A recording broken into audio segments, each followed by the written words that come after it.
ओम ब्रह्मा मुरारी त्रिपुरांतकारी भानु शशि भूमि सुधो बुधश्च गुरुश्च शुक्र शनि राहु केतव सर्वे ग्रह शांति करावन्तु। नमस्कार, स्वागत है आपका हमारे इस खास कार्यक्रम में, खास चैनल पर, आचार्य वाणी चैनल। और ये आचार्य वाणी चैनल आपके साथ बहुत सारे वीडियोस हम शेयर करते रहते हैं इस चैनल पर ही हम आपके लिए, और आपको समय से अवगत कराते रहते हैं कि ग्रह आगे आने वाले समय में परिवर्तन का योग बना रहे हैं। वो परिवर्तन आपको किधर ले जाने के योग बना रहा है। तो कर्क राशि वालों, फरवरी का अंतिम भाग आपके लिए बहुत बहुत बहुत महत्वपूर्ण रहने वाला है। ओवरऑल ग्रहों की गणना आपके लिए इन फरवरी के अंतिम भाग में मैं कहूँगा पॉजिटिव ही दिखाई देती है, लेकिन यदि थोड़ा सा आपको ध्यान रखते हुए कार्य कर लें तो बहुत सुंदर तरीके से इसमें और ज़्यादा लाभ प्राप्ति के योग बन जाएंगे। इस वक्त आपके विशेष तौर पर ग्रहों के जो विशेष तौर पर योग है वो आपके लिए ऐसे बन रहे हैं कि उसमें कई प्रकार के पॉजिटिव सूचनाएं, पॉजिटिव संचार समय आपको सुनने को मिलेंगे और लाभ के योग बनते दिखाई देंगे। तो ऐसे में समय के अनुसार से आपको पहचानते हुए कार्य करने का प्रयास कर लेना चाहिए। इस ग्रह दृष्टि दिखा रही है किस प्रकार के योग वो आप समझ रहे हैं। सिलसिलेवार तरीके से समझें तो इस वक्त आपकी राशि के अनुसार से यदि ग्रहों का योग देखें तो सप्तम भाव में चंद्रमा का, विशेष सप्तम भाव में मंगल, बुध और शुक्र का योग बन रहा है। आपके सद्गुणों से ये बहुत बढ़िया लाभ प्राप्ति के योग बना सकते हैं, लेकिन आपके सद्गुण आपको कई जगह फंसा भी सकते हैं। ये भी ग्रह दिखा रहे हैं इस वक्त कर्क राशि वालों। मंगल सप्तम भाव में कई बार विप्लवकारी योग बना देता है, सामर्थ्य तो देता है, साहस भी देता है, लेकिन कई बार व्यक्ति आग में कूदने का काम भी कर लेता है। तो ऐसे में ध्यान रखना है कि आपके सद्गुण कहीं आपको कष्ट ना दे दें। तो ऐसे में बहुत सारे लोग आपको प्रोवोक करने का प्रयास कर सकते हैं, बहुत सारी स्थितियां आपको प्रोवोक करने का प्रयास कर सकती हैं। शुक्र मंगल का योग चल ही रहा है, यानी आपकी सरलता आपके लिए थोड़ा सा भारीपन दिला सकती है। तो सिलसिलेवार तरीके समझ लें ग्रह योग कैसे हैं। बहुत सुंदर ग्रह योग चल रहे हैं आपके, वो हमने आपको अवगत कराया, बस आपको समझते हुए कार्य करने की ज़रूरत है। इस वक्त ग्रहों का योगायोग ऐसे भी देख लीजिए, आपके अष्टम भाव पे शनि और सूर्य की युति चल रही है जो कतई ठीक नहीं है, और शनि महाराज अस्त हो गए हैं। ये आपके लिए मैं कहूँगा अच्छा हो रहा है, लेकिन सूर्य सप्तम में जाकर जिस प्रकार के, और ये दोनों ग्रह जो हैं सब अष्टम भाव में बैठकर शनि और सूर्य विशेष तौर पर, और घर गए हैं बहुत सारे ग्रहों से। सप्तम में चल रहे हैं मंगल, शुक्र, बुध, और आपके वही नवम में देखें तो राहु भाग्यस्थान में, और आगे चले गए हैं बृहस्पति महाराज, और बीच में घर गए हैं शनि और सूर्य। और ये कहा जाता है कि पूरे संसार के लिए ये ग्रह योग जो है वो विप्लवकारी माना जाता है। तो ऐसे में इन सब समय को समझते हुए आपको कार्य करना चाहिए कि क्या ग्रहों का योगायोग आपके लिए बन रहा है, और उन सब चीज़ों की स्थिति आपको पहले ही प्रशस्त करने का प्रयास करना चाहिए। 21 फरवरी की यदि हम बात करें तो उस दिन सबसे पहले समझ लें पंचांग कहता है द्वादशी तिथि, बुधवार का अवसर, और कर्क राशि में चंद्रमा का योग। ये आपके लग्न में ही चंद्रमा का योग लग्न राशि में, ये आपके लिए बहुत सुंदर है, लेकिन खर्चे बढ़ाने का योग दे सकता है। इस बात का ध्यान रखना है, खर्चे ना बढ़े। नए विचार तो लाएंगे, नए विचार, नए क्रिएटिविटी उत्पन्न करने के योग बनेंगे, लेकिन भाग्य से ऐसा दिखाई देगा उनमें बियॉन्ड खर्चा होने के योग बनते दिखाई देंगे। तो खर्चों को कंट्रोल करते हुए यदि आपने काम कर लिया तो बहुत सुंदर तरीके से आप परिवर्तन का योग बना सकते हैं। इस वक्त आप यदि ग्रह देखें तो शनि महाराज अस्त होकर बुद्धि पर प्रभाव डाल रहे हैं।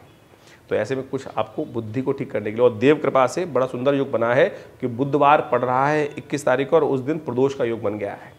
ऐसे में बुद्धि को जगाने के लिए बड़े सुंदर उपाय शास्त्र में वर्णित है, उनको करने का प्रयास कीजिए।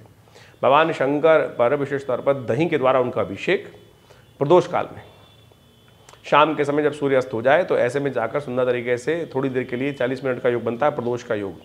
कहा जाता है भगवान शंकर पूरे संसार का भ्रमण करते हैं पार्वती जी के साथ, और जो उनका स्तवन करते हुए दिखते हैं उनका आशीर्वाद अवश्य मिल जाता है। तो ऐसे में भगवान शंकर का शुद्ध दही से अभिषेक, विजया भगवान पे अर्पित करें, रुद्राष्टध्यायी का पाठ करें, कल्याण के योग बनेंगे, सुंदर तरीके से लाभ के योग बनेंगे। 22 फरवरी को ग्रह दिखाते हैं, विशेष तौर पर त्रयोदशी का अवसर है, गुरुवार का अवसर है, और बहुत सुंदर योग का निर्माण हो रहा है।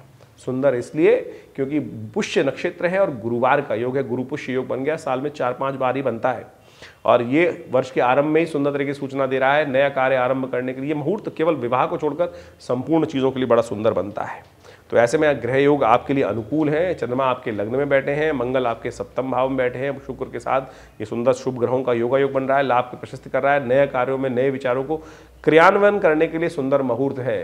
ये नहीं कि मुहूर्त ही कोई नई दुकान खोलने के मुहूर्त है, नए विचारों का भी तो मुहूर्त करने का समय बनता है, नए विचारों पे कार्य करने का भी तो आरंभ बनता है, नए प्रोजेक्ट्स को नई दिशा देने का भी तो कार्य बनता है। तो उन सब चीज़ों के लिए कार्य करना बहुत सुंदर है, बहुत सुंदर तरीके से लाभ लें। सुबह सूर्योदय से ही योग बनेगा 5 बज के करीब 58 मिनट से, और शाम को 4 बज के करीब 48 मिनट तक योग बना हुआ है। सर्वार्थ सिद्ध योग बना हुआ है, लाभ के योग प्रशस्त दिखाई देते हैं। वही 23 फरवरी की यदि हम बात करें तो उस दिन विशेष तौर पर ग्रहों का योगा योग जो बन रहा है वो बताएंगे आपको।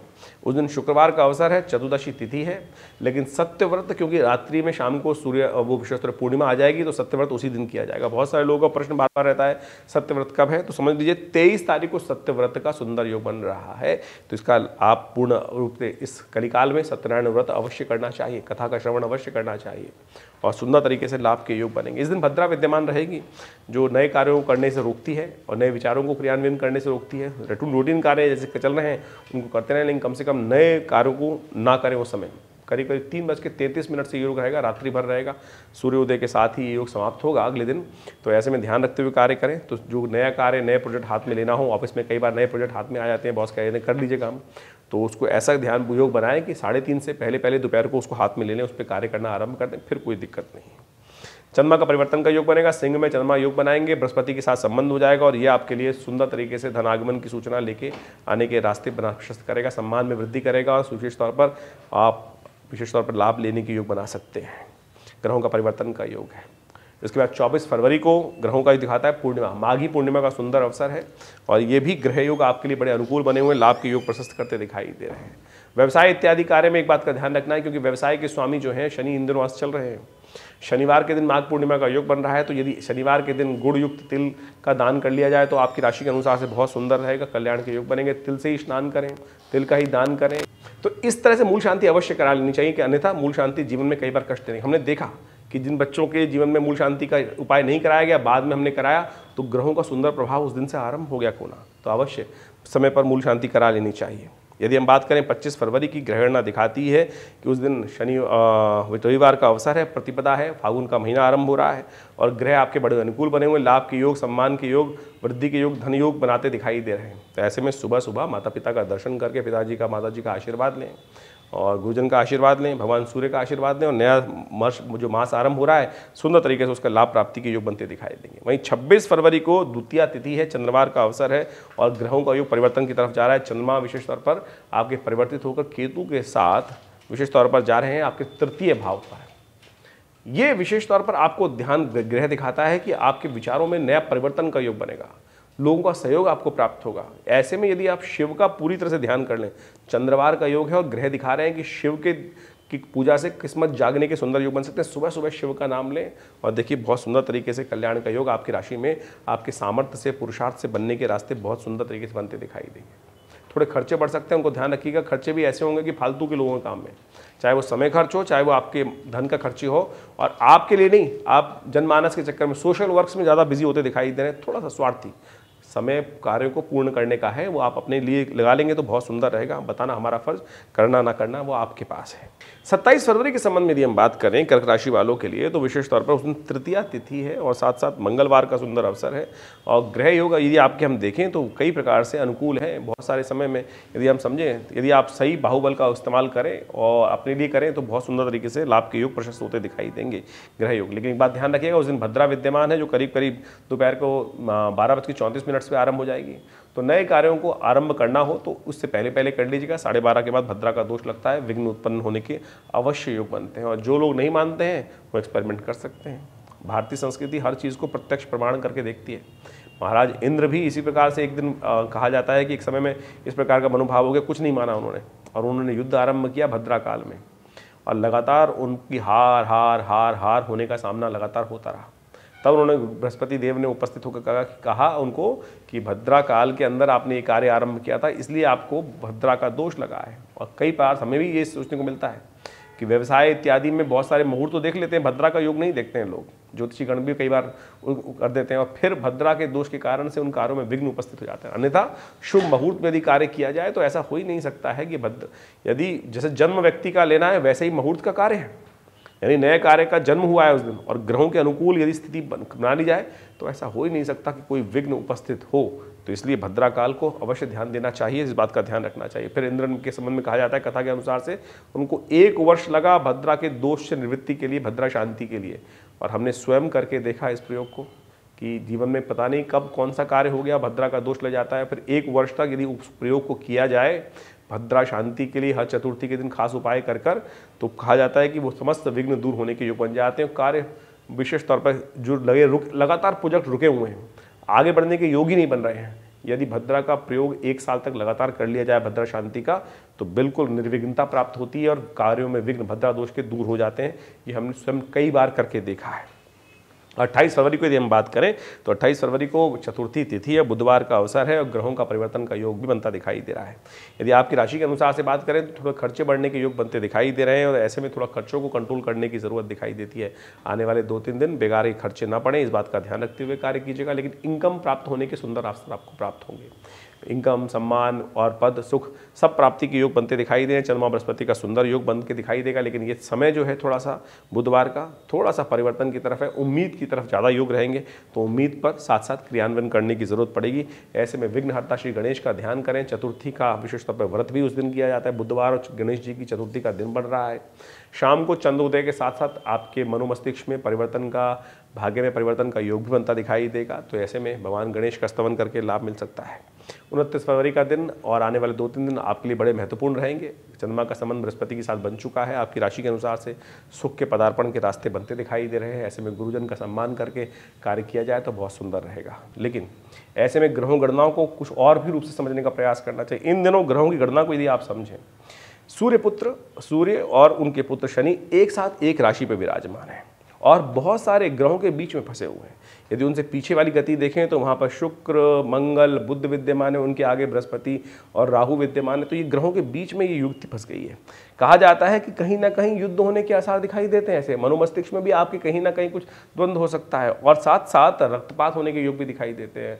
जो यानी सामाजिक दृष्टिकोण से ये पूरे विश्व के लिए ग्रह गणना ऐसी दिखाई दे रही है। तो इस वक्त आप अपने मन मस्तिष्क को शांत रखते हुए, समय को हमने आपको बताया, वो सब चीज़ों को समझते हुए कार्य करने का प्रयास कीजिए। देखिए, ऐसा नहीं है कि ग्रह गणना सबके लिए एक जैसी रहेगी। अब ये तो हम ब्रॉडर कैटेगरी बताते हैं, लेकिन इसके बाद भी आपकी राशि के अनुसार से, आपकी जन्मपत्री के अनुसार से, आपकी महादशा, आपकी नवांश इत्यादि के द्वारा क्या कुछ घटने के योग हैं, ये आपको अच्छे समझने का प्रयास करना चाहिए। ग्रह बहुत ज्योतिष जो है बहुत सूक्ष्म विज्ञान है। हर चीज़ के छोटे छोटे परिवर्तन से जीवन में ऊपर नीचे। अब देखिए, एक घर में 2 जुड़वा बच्चे पैदा हुए, दोनों के जन्म में कुछ क्षणों का ही फर्क है, लेकिन फिर भी उनके भाग्य में बहुत बड़ा परिवर्तन है। एक बहुत उन्नति कर रहा है, एक के जीवन में दुख हो रहा है। तो देखिए, ये सारा का सारा आप ज्योतिष विज्ञान के दृष्टिकोण से देखेंगे तो राशि तो एक ही आएगी, लग्न तो एक ही आती है कई बार, लेकिन फिर भी यदि इंटरनल कुंडलीज को देखने का प्रयास करोगे तो कहीं ना कहीं परिवर्तन होगा। तो ये राशिफल जो हम आपके समक्ष रखते हैं, तो ये जनरल कैरेक्टरिस्टिक्स के तौर पर बताने का प्रयास करते हैं, जिससे बहुत कुछ मैच करेगा इससे, लेकिन सूक्ष्म गणनाओं के आधार पर बहुत कुछ जाना जा सकता है। और वृहद रूप से समझने का प्रयास जब हम भी करते हैं तब समझ में आता है कि देखो, इस ग्रह योग के कारण से ये कुछ घटनाएं घटी। तो आप ज्योतिष विज्ञान को प्रत्यक्ष रूप से समझने का यदि प्रयास करेंगे तो बहुत सुंदर हो। ऐसे में हमारा संस्थान विवेकानंद योगाश्रम पिछले बहुत अनेक वर्षों से हमारे पिता आचार्य श्री केशव देव जी के सानिध्य में रहते हुए बहुत अद्भुत कार्य करने का प्रयास किया। ज्योतिष विज्ञान में बहुत सारे शोध किए, बहुत सी पुस्तकें आश्रम के द्वारा लिखी गई, शोध किए गए, बहुत सारे ग्रंथ की रचना की गई। नित्य प्रति बहुत सारे अनुष्ठान इत्यादि आश्रम पे चलते ही हैं। आप लोग भी उस आश्रम में चलने वाले अनुष्ठानों में विभिन्न समय पर सादर आमंत्रित रहते हैं, हम आपको आमंत्रित करते ही रहते हैं। इसके अलावा हर रविवार को आश्रम पे बहुत जो नित्य प्रति यज्ञ होता है 8 घंटे करीब, रविवार वाले यज्ञ में आप सब लोग सम्मिलित हो सकते हैं और विशेष तौर पर आश्रम की जो गतिविधियाँ उसमें सम्मिलित होकर ईश्वर की प्रेरणा से बहुत सारे कार्य कर सकते हैं। माँ भगवती दुर्गा का शिव विग्रह जो 1947 में 500 वर्ष पुराना शिव विग्रह आश्रम पे प्रतिष्ठित है, उनका भी दर्शन कर सकते हैं रविवार को आकर। और हमारे संस्थान के द्वारा बहुत बड़ा एक हॉस्पिटल बनाया गया है, योग प्राकृतिक चिकित्सा आयुर्वेद का हॉस्पिटल है, जो भारत सरकार के पैनल पर भी है। और बहुत सारे योग प्राकृतिक चिकित्सा एवं आयुर्वेद के द्वारा हम लोग बहुत सारे असंभव रोगों को ठीक करने का हम प्रयास करते हैं और बहुत सुंदर तरीके से रिजल्ट्स भी बहुत अच्छे आ रहे हैं। तो कोशिश ये करें, हमने एक प्रयास किया है दिल्ली जैसे शहर में रहकर एक 100 बेड का हॉस्पिटल 2 एकड़ के संस्थान में सुंदर तरीके से एक बना के रखा है। आप सब लोग उन सब शोध संस्थान के द्वारा मुद्रा विज्ञान पर बहुत अद्भुत कार्य किया गया है हमारे संस्थान द्वारा। हमारे द्वारा बहुत सारी कि कौन सी हाथ की कौन की विभिन्न उंगलियों के द्वारा कैसे विभिन्न रोग ठीक करने का प्रयास कर सकते। मन शांत नहीं हो रहा है, बहुत क्रोध आ रहा है, या विशेष तौर पर कई प्रकार का अनमनापन है, नींद की गोली रोज खानी पड़ती है, तो ऐसे में ज्ञान मुद्रा इत्यादि का अभ्यास, हृदय के संबंध में बहुत सारी समस्याएं उत्पन्न हो रही है, बहुत सारी ब्लॉकेजेस हैं और या बहुत सारा हार्ट की ऑपरेशन है, ऐसे में ये मृत संजीवनी मुद्रा 3 सेकंड में फर्स्ट एड देने का कार्य करती है। पहली उंगली अंगूठे के बेस पे लगाकर बीच की दोनों उंगलियां, ये हमारे पिता आचार्य श्री केशव देव जी की अद्भुत खोज है। और ऐसे में हर विभिन्न रोगों के लिए विभिन्न मुद्राओं का बहुत बड़ा कार्य हमारे द्वारा समय समय पर किया जाता है। तो आप सब लोग उस सब संस्थान का लाभ ले सकते हैं और बहुत सारे जो शोध आश्रम में समय समय पर चलते हैं उन सब के बारे में भी हम आपको समय समय पर ज्ञान देते रहते हैं। तो आप अवश्य आश्रम से जुड़ें। विवेकानंद योगाश्रम दिल्ली में जमुना पार्क खुरेजी में स्थित है और यहाँ नित्य प्रति 8 घंटे यज्ञ होता है। गौशाला है, गौ सेवा होती हैं, बहुत सारे कार्य समय समय पर रहते हैं। सुंदरकांड के पाठ हर मंगलवार को रहते ही हैं। तो आप सब लोग भी उन सब सूचनाओं को प्राप्त कर कर इन समस्त कार्यक्रमों में सम्मिलित हो सकते हैं। आपको जीवन में कल्याण का मार्ग प्रशस्त होगा। धन्यवाद, नमस्कार।